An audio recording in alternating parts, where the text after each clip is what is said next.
Well, good morning, everybody. Thanks for joining me this week. With me is Ms. Ginni Saraswati from Ginni Media. And she is actually like the queen of media now and is all over the place and a Rolling Stone and handles some very large accounts that many of you will be very familiar with. So I won't give you the list of all of them because you're going to go to her website and look at the nice big list, but there are some big ones on there. And so, Ginni, thank you for joining me today. Thank you for having me, Kim. When you said the queen of media, I got a bit nervous. I'm like, wow, that's huge. It's like when you have a big guest and you're like, you're the queen of everything. Queen of media is a big, big, big compliment. So I really, really am humbled by that association. Well, I think what makes you the queen is because you're all encompassing. And not only do you have your own gig and the things that you do and the companies that you help, you've been spending time in the past year or two, forgive me for not memorizing the dates, but of getting other people to get involved in the media world and understanding about that they have a voice and everyone has a voice and they should feel free to share it. And their little stories and their things that go on can really empower other people and give them inspiration and encouragement, right? And I think one of the things when we talk about media and a podcast and stuff, it's like, well, what do I have to talk about? Or I don't have a big company, or I'm not, Gary V, or so why would anybody listen? And what I am seeing and have learned and partly from you is everyone has a voice. Like there are people with interests all over the world that this media, this platform, this modality has opened up to everybody anywhere to listen.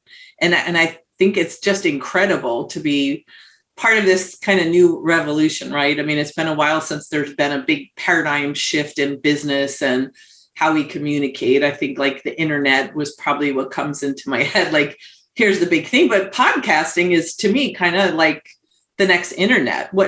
Obviously you're very passionate about it. So what do you feel about this modality? I love that you said podcasting, like you equated it to the new internet. I do believe, just going off what you just said there, Kim, that the fact that we are now in a space where people are able to create their own media platform, and especially like in the essence of what is a podcast, right? It is your own media company. It's your own vehicle to talk about the things that you may be interested in, your expertise.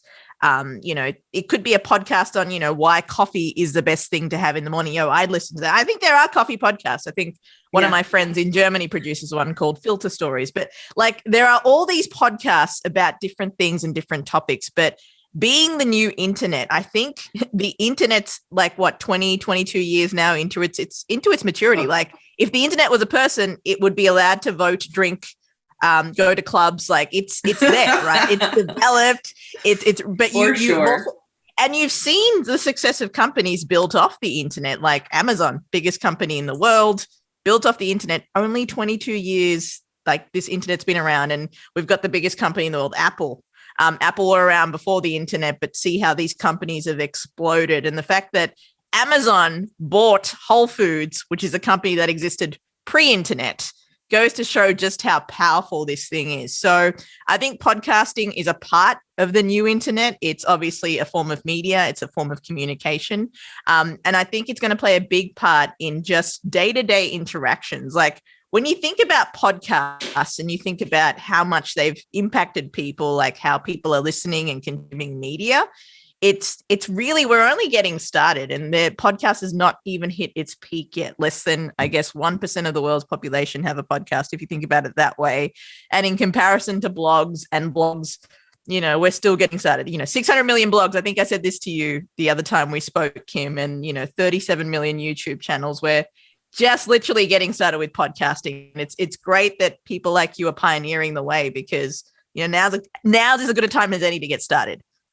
I think I just had a flashback, so I'm going to be showing my age. But when I think about MTV, so for those of you that are not my age, MTV used to actually have music, on it. Just for those of you that may not know that, it was actually a music channel that was revolutionary, right, when that came out. And there's a lot of arguments that like Michael Jackson's Thriller, he would not have become, the king of pop or whatever they want to call him, if had not been that modality and that video, right? Because there were a lot of just plain old, videos of people in a band and doing crazy cartoon things. And I think I'm really showing my Billy Idol's White Wedding was every third song, perhaps, and then here comes Michael Jackson with his choreographed, with Thriller. I mean, in its day, it was just amazing. Like you couldn't not watch, right? You couldn't, and it changed, I think, the trajectory of his entire career because he was popular kind of, some would say, and some would argue maybe not before then, but that really put him on the map. And I think that that's what podcasting is doing today. It's Michael Jackson's Thriller, right? When you look at some of the things, because like, look at Gary Vee, for an example. A lot of people wouldn't know what he is or what he does if not for his podcasts. I mean, I unless you're really following up on business news and all of that, but it's listening to things now and business people and other things as a form of entertainment as well as education. Yeah. It's an interesting story that I love the Gary Vee example because I started following him 6 years ago. When I started my podcast, The Ginni Show, I actually interviewed his chief heart officer, Claude Silver, who is the chief heart officer of VaynerMedia. So when I interviewed her, I had to do research on what she did. And Gary Vee came up like, who is this guy that puts family first and people first and honey over vinegar? I'm like, who is this guy? Like these concepts were like really foreign in leadership, right? You don't hear about honey over vinegar. You don't hear about a human empire. You don't hear business leaders talk about their teams that way. And so when I dived into who Gary Vee was, I'm like, this guy's pretty cool. And I could relate to everything he was saying, particularly about company culture. Because culture really is the driving force of the success of an organization. If you can get your employees, your team members to actually focus on the work and not complaining about the work and the bosses who manage the work, a lot of stuff is going to get done. And oh my God, you're making my heart sing. We have, with the clients that I work with and with anyone in business, you hear always chasing like the next penny. I'm going to get this piece of equipment, or I'm going to start selling that, or I'm going to start doing this. And it's like the biggest profit center right now that you have a chance to get the largest return on investment is your people. And having them engaged in giving discretionary effort, right? And instead of chasing all these shiny pennies that we all love to do, there isn't anything that's going to give you more return unless you add a footprint or, get a bunch of equipment or add a ton of people. Getting those people to again, give discretionary effort. That's where your hidden profit is. That's where that magic bullet, is that people don't. Sorry, I just got to, you're like, I have this conversation all day, every day. And I'm like, oh, somebody gets it. No, 100%. And I think also when, I heard of Gary Vee when he was talking about this and speaking to Claude herself, like talking about how people, it's like, and that they reframe their culture department or their HR to be called the people and experiences team. And I'm like, you're speaking my love language. I've worked for previous corporations and companies before I started my journey as an entrepreneur. And I really, really felt there was something missing and nobody out there was articulating in the way that I could connect with until I met Claude, until I kind of was revealed to Gary Vee's kind of philosophy. Even his latest book, it talks about, the soft skills in business. And I think I've really related to that. I do run my business in a very different way. I'm sure other people will be like, what are you doing? Like you're running it on, but it's true. Like I do have empathy and sometimes I do have too much of it. And it has been, I guess, challenging for me to mitigate that, but I would rather have too much empathy and scale back than have too little and scale forward. It's going to be a very hard, line to toe sometimes. And sometimes like I have to make decisions based on my team. It may not make the most financial sense. Like I've got to back my team in certain decisions and I might make a loss financially, but they are who I have to go and back for as their leader. And I think that's a level of, it's something that is not seen as often. And I'm not saying, I'm a pioneer of batting for my team. I know there are leaders out there who do that, but it's important for culture. It's important that your team know that they're seen, they're heard, they're respected. I can't just teach people how to share their voices and not practice it within my team. And there will be points where I don't agree with certain team members and what they say and what they bring up. But again, I can deploy that empathy and be like, listen, let's just agree to disagree. Perhaps this isn't the right fit. And then we can move on. It doesn't have to be this big, dramatic, bold and beautiful 6-week, extravaganza. Well, but I think that's the piece that's missing, because when people hear about having empathy and, engaging your culture and backing them up, that means everybody's going to run amok and that there aren't any rules, that there isn't accountability. And, there still has to be, guidelines, because you as the CEO have to be strategic and you have to look, but everybody has negotiables and non-negotiables. And there has to be a clear understanding of, yes, this is, we can work with this, but this is this goes against our company mission, what we're trying to provide for our customers. And, we can't do that. And that's the biggest confusion. I think people are like, oh, then it's going to be all mamby-pamby and they're just going to run amok and there won't be any order, and it's like, no, you can have both. Yeah, you can. And I think to your point too, Kim, I'm learning too, my whole company is all freelancers, which is both a compliment because freelancers choose to be where they want to be. So I feel very grateful that they are willing to work for Ginni Media and want to actually be there. And, they've got the freedom to leave when they want. It's entirely up to them. However, the other part of it is sometimes I also know that people will be people. I think of myself, and this is where empathy comes into it, where I was working for corporations. I was in my lunch break. When I finished my work, I was working on Ginni Media, or what was the starting days of Ginni Media, but I still finished my work, right? So I have empathy for people at Ginni Media or people who will come and work for Ginni Media that this may not be their long-term career decision or long-term time investment. I'm very empathetic to that. They might be like, this is a pit stop for me. I'm going to go do my own thing. Great. And it's been hard for me because I get very I like to create a family environment at Ginni Media. So when people leave, I'm like, no, don't go. I feel sad. It's this whole process. But part of having a growing company or a growing team is you're going to get more people who leave and you'll get people who'll stay. It's just a process of, pruning, really. And it's just a process of aligning as you grow. It's just part of the growing pains of a company or an evolution of an organization. So it's been a challenge for me too, personally, to kind of live to my own standards of, listen, be understanding, be empathetic. It's not always going to work out the way that you hope to. But that's also, it goes back to as a leader, I think it's very important that you put some time, effort, energy into personal work, because how you show up day to day is going to, in that interaction, is going to impact, I guess, the trajectory of who you hire, how you grow, and the kind of people and talent that you attract to your organization. So I went off on a tangent there too, Kim, but I think we're tackling the rod on something here.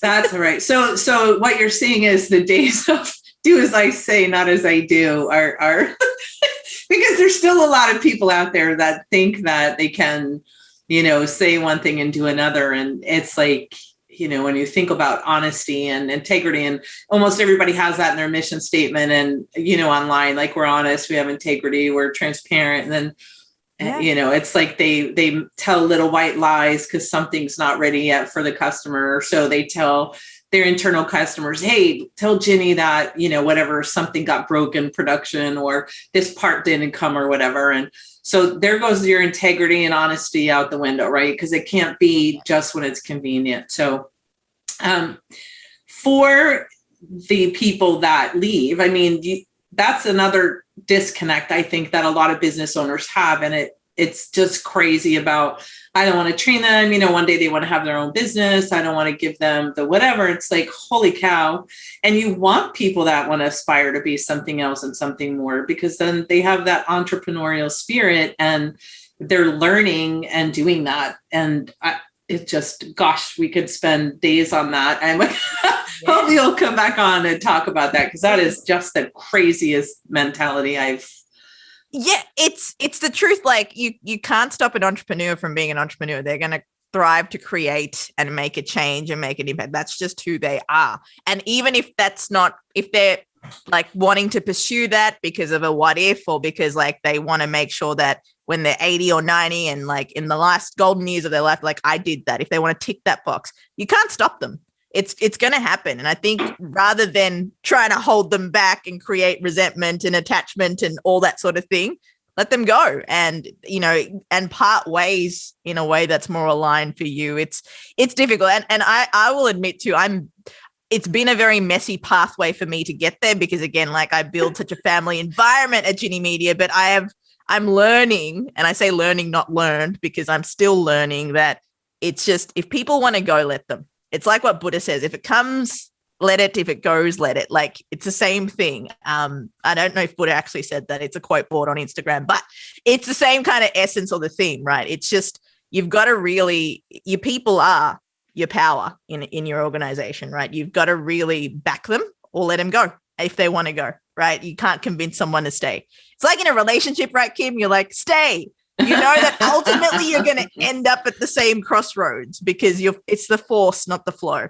So yeah, that's again another tangent, but again we'll have to talk about this on another podcast entirely. Absolutely, because this is such a huge disconnect for a lot of business owners for sure of that holding. And a really good book about that, one of my favorites, and I think people have heard me mention before, is The Dream Manager, Matthew Kelly, and it's a parable about a janitorial company and that had like a 300% per month turnover and what they did to shift it. And it's really stuck with me over the years. And it was kind of before engagement was cool. So everything in there still, I just reread it again because I'm like, well, now that everybody's on the engagement, train, is this still, and it's still every bit, it's still more progressive than what most people are doing. So social media used to be the end all be all. Podcasting is just, it is the future, right? So how do people get started? Because you mentioned in the beginning that like anybody could do it from anywhere, right? You don't need a lot of equipment. You don't need a lot of things. So anybody aspiring that's like, I really want to do a podcast, but I don't know what. And I'll have links too, because Ginni's team can actually help, or Michelle Sora with the podcast Accelerator, but which is what made me get off my butt to do it. But anybody can do it, right? From anywhere. Can you talk a little bit about, okay, they have an idea and then they drag their feet, and then what's the next step? I guess to your point, people who drag their feet, and I think, you, Kim, you said that you could relate to this as well. Like you had this idea, you want to start a podcast, but you go on Google, you type in what microphone should I buy, and bloody 2 billion searches come up. Like, who has got time for that? I mean, besides the 2 billion, there are 2 billion different opinions on which microphone, right? So seriously, if anybody does have time to sift through that, like we clearly need to, speaking of hiring talent, we need to get that talent on board because 2 billion searches is a lot. And I think when it comes to a new project or a new idea, or even just the feeling of putting yourself out there, it's already a vulnerability because the humanness in you is coming out, right? Like, oh, what am I going to talk about? What will people think of me? Who was going to listen to me? All that stuff is just like, nah, it just comes out of you before you've even done everything. And then you add in things like when you're Googling what microphone to buy or who to hire or what to do, that's just enough to make you go, nah, procrastinating. Nah, fetal position. If I get from my feet. Seriously, it was like, oh my God, I'm not. Yeah, it's enough to make you go nah, and that's a lot of reasons why people don't start a podcast, and when they start, they don't continue. So, what you need to start a podcast literally is 3 things. Now, this is to start, right? So, you need obviously a great Wi-Fi connection. That's what you need. Most people have that now, especially going through the pandemic. You need a computer, which again most people have because. Again, pandemic, and again, 2022. And third thing you need is a microphone. Now, there's 2 types of microphones, which is why there's like 2 types of microphones for podcasting in particular. But like, that's why 2 billion searches come up because you can be like, oh, this one, that one. So the microphone I'm using right now here, if you're watching on video or if you're listening, is the Shure SM7B. Michael Jackson's Thriller was actually recorded on this microphone, not this very one, but this very model. But this is called an XLR microphone. So this is more of an advanced setup if you want to spend a bit more money. But just to start, you just need a USB microphone. That will suffice to start off with. And that's it. Those 3 things: USB microphone, Wi-Fi, and a computer. That's it. That's all you need. Everything else, you just need to get behind the mic and start recording. It requires a bit of bravery, a bit of honesty, and just a bit of tenacity to know that progress will come as you take each step, right? One step at a time, you'll get your podcast out like what you did, Kim. One step at a time, no matter the tech issues you had, you got there, you launched on October 19th. Wasn't that cool? It was. And, I'm laughing at myself very much because I coach for a living, right? I work for a coaching company and I understand the importance of, working with somebody for accountability and all of that. Yet in my head, I'm like, no, I don't need any help with this. And, which was silly, right? So I dragged on for 2 or 3 years, I guess, waiting. And then, hooked up with you and Michelle, and then boom, in 8 weeks, I have a podcast, right? But I think that it is so for me, and I'm, most people look at me as a go-getter and a just take the bull by the horns, and no one would look at me and say, wow, she's a procrastinator, anyone that works with me. I'm a get it done. And for some reason, this thing just paralyzed me because I was like, oh my gosh. And how silly now when I look back and go, yeah, so there were a lot of choices, for microphones and there was a lot of choices for headphones. So what, and I think also the number of, when you look at, oh my gosh, there's all these podcasts, but then, when you put it in perspective and use the numbers you're using, it's not even 1%, right, of the population. So there's really not that much out there. No. So I think, I don't know. Well, and who knows if anybody likes listening to me. I mean, I'm having fun doing it, right? So that's the important thing. Cause at the end of the day, it's all about me, Ginni. So, I'm having fun doing it. Although I do not listen to them. So probably that would be a good thing, but I can't stand hearing my voice. And, you got a great voice, Kim, and I'm so proud of you for taking the courage to share it. It's great. You're bringing value to your listeners every week. Well, thank you so much. So they just they get a microphone, they have a computer, they make sure their internet's working, and they just start talking, right? How do they start talking, or what was the question? It's like that simple. I mean, it is that simple. Right. And we make it so huge of this overwhelming thing. So then the next steps would be for them. If anybody's listening, they're like, gosh, okay. All right. Ginni convinced me I can, buy a microphone. I do have internet. I do have whatever. How do they, and I know you can't go into huge detail because of the time that we have, but what is the best way for them, or who can they contact or look at besides obviously you to get on the air, like Acast or any of that kind of stuff? Can you talk for a minute or two about that kind of platform? Absolutely. So when it comes to figuring out how to get your podcast published, right? Traditionally, you have two methods. You can either do it yourself or have it done for you.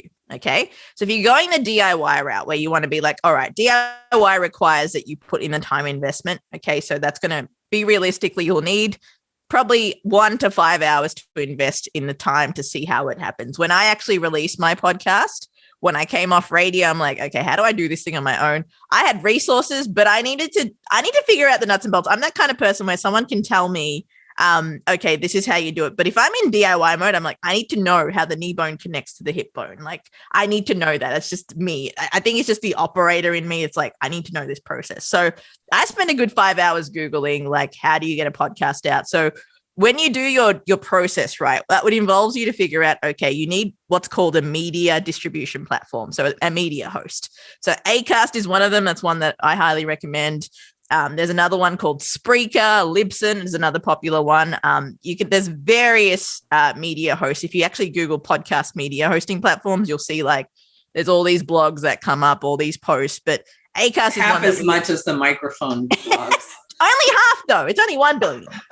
We're making progress, right? I'm sure in 5 years it'll be 2 billion, but for now, we're okay. It's only half.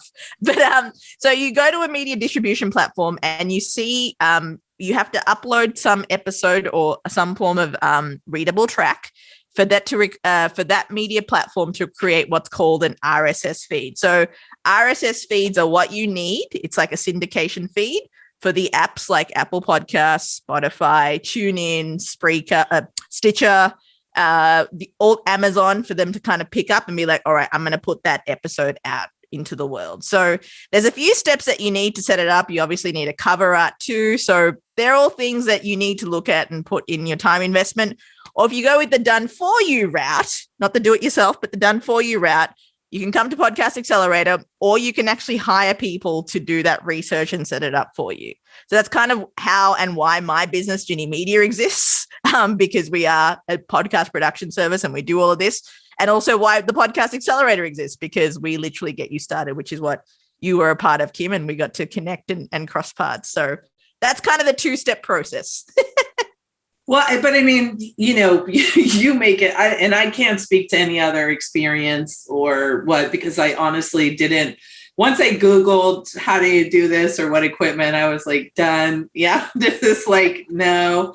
But, from my experience, to have someone take away that technical part of it and just let me do me, you know what I mean? It was very freeing. And then it's like, oh, okay, somebody can help me and partner with me like along the way. Right. And so sometimes I know I ask the silliest questions when I email or in the group, but it's like, I don't know, you don't know what you don't know. And it's like anything else that you do in life, you always try to surround yourself with people that are experts or can make you better, can make you grow. And I think this is, the same kind of experience, right? Because you want to go to people that know what's going on. And so I know I'm making this sound like a commercial, which it's not. And so I apologize to everybody, but I just, if you have this idea that you want to do this and you're kind of stuck and paralyzed, then you need to reach out for help and do that. And you have some pretty big name clients that you work with. So, it is amazing to me that you find time to kind of work with in the Podcast Accelerator, like people like myself and just people getting started. Can you just share a minute about why you do that? Because you don't need to. I mean, obviously, when anybody goes online and looks at ginnimedia.com and sees who your clients are, you don't need us. You're not, going anywhere with that. It's very humbling, like when you say things like that. But the other part of me is like, I was also once a voice that was scared to speak. And I think if anybody's listened to my radio journey, when I signed up for this course, this is how my radio career started in Australia. I signed up for this course called Certificate 3 in Radio Broadcasting. I was so excited because I was in the middle of my college degree. I'm like, oh, I've got film and TV. I'll just chuck radio in there and do that. And I remember the application form, how daunting it was for me to fill it out, because the application form to this course was like, well, what do you want to do at Joy? And I'm like, cleaning, administration, front desk, everything but getting on air. Like, I was petrified. I mean, even though I had theater experience, I'd done a little bit of film, like I was okay being a chameleon, like that's good. But I was okay reading a script. But when I had to be myself behind the mic, like, forget it. I remember that feeling. And I remember that if I didn't have the people there to guide me and to teach me and to build that confidence in me, I wouldn't be, Ginni Media would not exist. You and I would not be having this conversation. I wouldn't have met the amazing people that I have. I wouldn't be able to collaborate with the amazing people that I do. And I wouldn't be able to hire the amazing talent that I am able to work with at Ginni Media. It was those things. So it just takes someone, and I really do remember where I've come from. Like, I'm from Sri Lanka. Podcasting isn't, I don't even know if people know what podcasting is now. I have this joke with my family. They think I sell radios for a living. So I'm like, all right, we'll run with that. But it's just, I'm very aware of where I've come from, and I'm very humbled by that. And I keep that in my perspective. Like, this is where I've come from. This is what I'm doing. And to be able to work with new voices and to help them give the confidence, like where you'll be in 3-5 years, Kim, I'm really excited, because you might be like, listen, I'm running this whole shiz for automotive companies who are like in local areas. Like, I'm excited to see where you will be in the next 3 to 5 years. But for me, it's a passion project for me. And it's just great. The people that you get to connect with and the people that you see blossom from, I don't know what a USB cord is, to making their first 4 figures off their podcast is just like, you can't put a price tag on that. No matter what corporate client I sign, like that price tag is like, it's priceless, really. So that's why I do it. And that's why I love it, because it's just a platform to share voices, encourage, more opinions and expressions and freedoms to come out in podcasting. And obviously, that's what the PA does.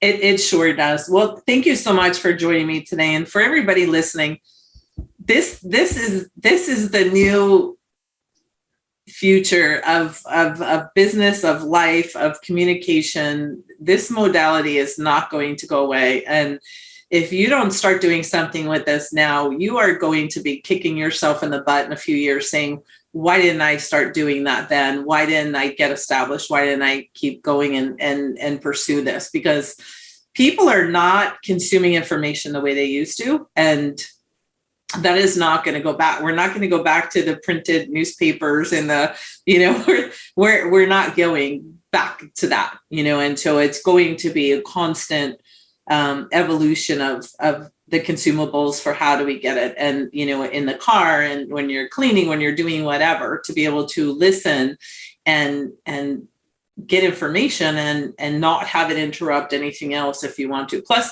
a lot of them are very entertaining and you really get like a relationship. I think you feel like when you're listening to somebody and getting insights. And so the automotive industry does not always seem very exciting, but everybody in the industry has a story. They have a story how they got started. They have a story why they do what they do. They have internal customers that have stories, and you need to get your stories out there. And that is going to do a lot, I think, to elevate the reputation too of our industry, because automotive repair is right up there with, ambulance chase or lawyers and whatever else, that people think, right? And so this is an opportunity to change how the world views us in our industry. So do it.